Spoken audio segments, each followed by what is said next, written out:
So Hermes app will increase the productivity of your Hermes by probably a factor of 10 or more. And I'm going to give you a couple use cases here. And this is something that I found recently that should help you a lot, because there's one thing to say about the Hermes desktop app, but this Hermes app you can actually use on iPad. You can actually use on your iPhone. They probably have an Android app coming out as well. And the first thing that is really good about it is that you can imagine that you're able to use Hermes on your phone or on your iPad, and then you can basically change the model easily. So previous, the way that I was doing this was that I was using it within Slack or Telegram, and I had to ask it painstakingly to change up the model. So for example, when you're working on planning work or when you're working on strategic work, you want to be using the best models out there. So it could be a Fable model, it can be a Sol model from ChatGPT, but you want to be using one of the frontier models, okay?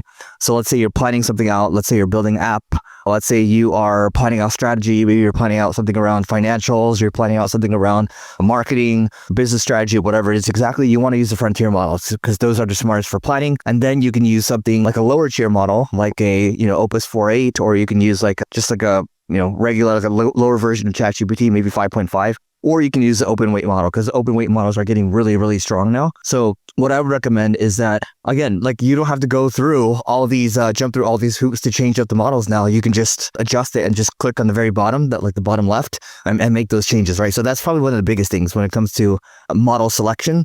I would say the other thing too is that you can actually see what skills that you have. You can see all the skills that you have. You can kind of scroll through it.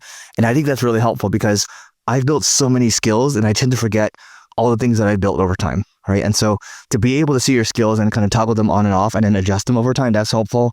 You can also see the memory as well. You can also see what's being written into your memory. You can adjust that too. That's also helpful. You can see the tasks that you're working on, and you can see the thinking over time too. And so it's laid out better from a user experience standpoint, where because it's laid out better for you, you can even say, you can call it a harness if you want to call it a harness. It's a harness for the harness, right? Hermes for the Hermes app. It makes it easier to just get things done, because then you can sort through it. Even though I like using Hermes within Slack, it starts to get messy over time, right? It's cool from a multiplayer standpoint, but to be able to see all my tasks that I need to follow up with on like the left sidebar, that's super helpful. So the other thing that you could do is profiles. So profiles are helpful because you might want to have different profiles that have different abilities for people on your team to be able to use the agent, right? Maybe you don't want to give it God mode powers that you might have.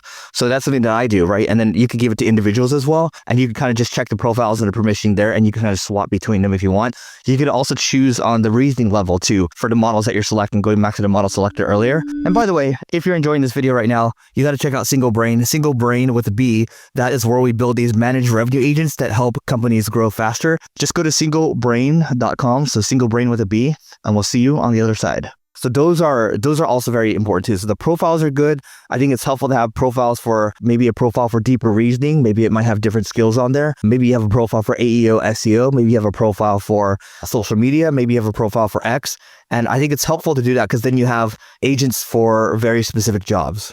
So because if you want one agent to kind of do everything, you want to have all the skills in there, you want to have a God mode agent, it starts to become messy over time, and it starts to, you start to get context bleed, it starts to get confused over time. So you want to simplify it as much as you can. And the profiles make it really easy, but to be able to manage it is a lot easier, because even though, again, I like using Hermes within Slack, I think for your own sake, you want to make sure that you have something like a Hermes on your iPad or your iPhone, and then ultimately you're going to be able to get a lot more done that way. And then the other thing too is being able to work within projects, right? So you can have different folders to work within that way you can organize your work better. So for me, even though I wouldn't say organization is number one priority for me, to be able to organize, again, projects around, maybe you're creating loops, for example, maybe for different businesses that you might have, or different business units that you might have, or different parts of the business, you can organize that a lot better. I think it becomes easier to get your thoughts compiled, and then it's easier for the agent to kind of parse through it as well.